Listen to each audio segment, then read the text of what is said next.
Hi, Thomas. And it's Phil. And in this episode, Thomas is going to be interviewing me about Spina Bifida.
Did you feel different when you were a child? Yeah, I did, because Spina Bifida affects the heart. So I had a hole in my heart until I was about 5 or 6. I wasn't walking very well either because I had one leg shorter than the other, which was vastly shorter than the other. I still don't walk very well now. And so those issues together, when you're a child, that was like a major problem. And I couldn't see my friends, I couldn't run, I still can't run, and can't play hide and seek and stuff like that. It's a very different childhood. What the worst downside about your disability? Well, funny you should mention that, because the worst thing anyone's ever said to me was when I was working in a mental health secure unit, and one of the patients said to me, "You're the small man with the big head like an alien." What is the hardest thing to live with Spina Bifida? I think the hardest thing about living with Spina Bifida as an adult, because it's in my L4, L5 spinal area, is the fact that I have pain all the time, and it's excruciating, so much so that sometimes I have to go onto things like morphine and codeine, and those drugs, using those drugs, absolutely wipe me out. Do people think you can't do stuff? As soon as you hit the disabled box in those job applications, that's normally an immediate dismissal of a job application for people who are disabled. And believe me, this still happens today. So on the odd occasion that I have had a job interview, I seriously prep for the interviews, so people know that I know what I'm talking about. Did it affect you on dates? I've always had good amounts of confidence when dating. I will tell people if they're being mean or horrible. It has, I'm fine doing that. However, in our gay world, where it is, where people want others to look 6'5" with 6 packs, and a bit like you, Thomas, to be fair. Yeah. I am not that, and I will never be that, like a lot of people. And so the whole body image it sometimes used to get me down, I guess. But anyway, we are together. Married. We are married, finally found each other. And saying that, I've had good dates, very good dates, and I've had other relationships. So it hasn't really affected me in relationships. Do people speak down to you in public? So I use a crutch to walk when I'm, shopping and things like that. Occasionally then I also have to use a wheelchair because the pain in my spine, which runs down my left leg, is so bad. And it's when I'm in a wheelchair that people sometimes look at you a bit funny. I don't think I've ever been spoken down to because I'm very chatty, and I don't think I'd let people do that to me. Do you think other people understand disabilities? I think for a time, maybe a few years ago, people were a little bit more understanding, but I do worry about now. I see a bit of discrimination happening, not to me personally, but I do worry about the likes of Reform UK coming into power in lots of our councils and wanting to be in government, and the fact that they want to scrap the Disability Act. I think we are going into possibly quite a dangerous time for minorities or people who are, let's say, a little bit different to society. What moment in your life felt strongest? What moment in my life made me feel strongest? Well, I think it's got to be meeting you, hasn't it? Yeah. Yeah? Would you say that was the same for you? Yeah. That was a very...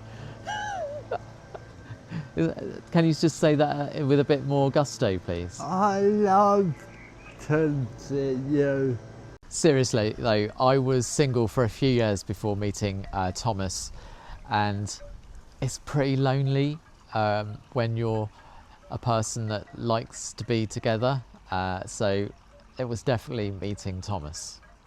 Have you ever had your disability from anyone?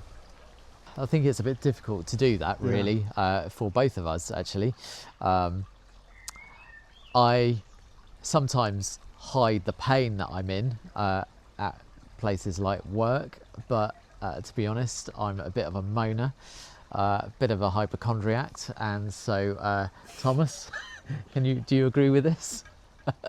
So if I am in serious amounts of pain, people definitely know about it. Yeah. And and you get the full whack of that, I suppose, don't you? I know when he pain I get lot. Yeah, because I'm like, Thomas, can you get me this? Can you get me that? Yeah. And Like I'm in pain right now.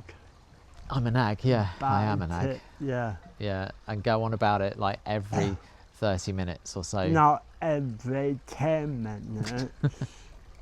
What makes you strongest in life? Working in radio makes me feel quite strong in my life. Certainly getting my first radio job because that gave me a voice that people were listening to, and what I really love covering in radio are health and disability stories that directly affect our listenership and audience. What do you say if people judge others? Well, this sounds a bit corny, but never judge a book by its cover. Listen to people before you speak. I think what people say to each other can have a really bad effect on others. Don't stare at people in wheelchairs. Go up and talk to them, actually. Most people in wheelchairs would love to be spoken to. Yeah. To all the employers out there, even the big companies that do this, as soon as you see somebody is disabled, in an application form, give them an interview. This is so important. And Thomas, you know about this because I did loads and loads of application forms, and the big ones didn't even give Thomas a chance. Yeah. Which is terrible. It's really terrible. Thankfully, the range where you are now gave you that chance. They gave you the interview, and you had a bit of help at the interview. Yeah. And they are a really good company. to work for. Now, before we go, I just wanted to tell you about our week. We've both had quite a successful week. Thomas, you've had, or you're having like a massage. Tell people about that. I have been to my massage place. They got me to massage me. So it was actually a chiropractor. I can't say the word, I'm sorry. And Tom has been getting quite a lot of pain in his neck. Yeah. Normally I'm the pain in your neck. I'm not mind about it. You don't mind, I know. Yeah. So this person is going to Massage me. do some magic. Yeah. Yeah. And if you can hear the noise at the moment, that's the dogs playing. What you done? Yesterday, as many of you know, I'm a local journalist on the radio, on V2 Radio. We broadcast across the south of England. So yesterday, which was the local elections, Friday, I was covering Hampshire's elections, West Sussex's elections, and East Sussex. I absolutely, oh, the sun's gone in a little bit. I absolutely love any sort of election. I love the generals, the locals. I think I like looking at all the results coming in and the stats and how things have changed, and they've changed a lot. There are lots of local councils that don't have, Conservatives in anymore. There's a lot of them where there's sort of no party taking over at all. There's some with Reform UK in. How outrageous is that? So there's a lot of stuff that's gone on in the last day, and this will affect people's lives. So it was kind of nice to be reporting and all of that. What time did we get up? We got up at about 5 on Friday. Was it 5? Yeah. If not before. 5:30. Even though I was actually checking my phone throughout the night to see the results coming in as well. Did you wake up for that? Yeah. Yeah, I thought so. Yes, I did want coffee. Yeah. So we got up at 5, and I think I actually finished doing the V2 local election blog at around 10:30 when West Sussex was finally called. So that was exciting. Sent a breaking news alert out. I love all of that. Now, before we go, and this is really important, we need your help to grow this channel. Follow, like and share. Boom!